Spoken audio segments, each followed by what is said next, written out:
बहुत पुराने समय की बात है जब एक जंगल में सभी जानवर मिलकर बड़ी खुशी से रहते थे। लेकिन एक दिन वहाँ पर एक बूढ़ा शेर आ जाता है। वह शेर शिकार की तलाश में जंगल में इधर उधर घूमने लगता है। अब उस शेर को जो भी जानवर दिखाई देता वह उसका शिकार कर लेता। इस तरह शेर प्रतिदिन कई जानवरों का शिकार कर लेता।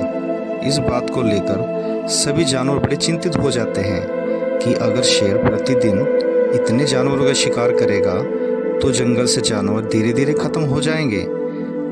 अब सभी जानवर इकट्ठे होकर शेर के पास जाने का निर्णय लेते हैं।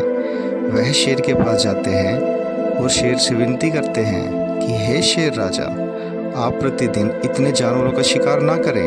यह बात सुनकर शेर को बहुत ज़्यादा गुस्सा आ जाता है और शेर कहता है कि मैं आपकी बात क्यों मानूं।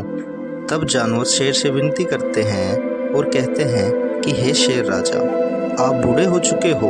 अगर आप प्रतिदिन इतने जानवरों को खाओगे तो जंगल से जानवर जल्दी ख़त्म हो जाएंगे और आप बूढ़े होने की वजह से अपना पेट कैसे भर पाओगे।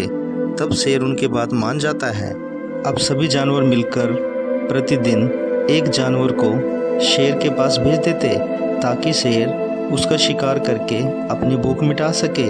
इसी तरह काफ़ी दिन बीत जाते हैं और एक दिन खरगोश की बारी आ जाती है। अब खरगोश बहुत ज़्यादा चिंतित होने लगता है और सोचता है कि आज शेर उसको खा जाएगा।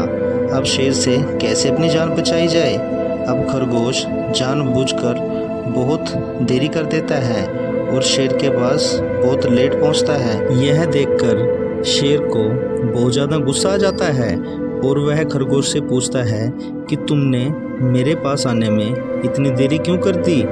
तब खरगोश बड़ी ही चतुराई से शेर की बात का जवाब देता है और कहता है कि शेर राजा, मैं जब आपके पास आ रहा था तो मुझे रास्ते में दूसरे शेर ने रोक लिया। वह शेर आपसे भी ज़्यादा ताकतवर है। बड़ी ही मुश्किल से बच के आपके पास आया हूँ। अब शेर कहता है कि मुझे तुम उसके पास लेके चलो। अब खरगोश शेर को ले जाकर एक कुएं के पास खड़ा कर देता है और कहता है कि वह दूसरा शेर इस कुएं के अंदर है। अब शेर पानी में अपनी परछाई देखकर उसे दूसरा शेर समझ लेता है और उसे मारने के लिए पानी में कूद जाता है और पानी में डूबकर खुद ही मर जाता है। इस तरह खरगोश ने बड़ी ही चतुराई के साथ अपनी जान बचा ली और जंगल के अन्य जानवरों की भी जान बचा दी, जिससे जानवर बहुत ज़्यादा खुश हो गए और सभी जानवर मिलकर फिर से जंगल में रहने लगे।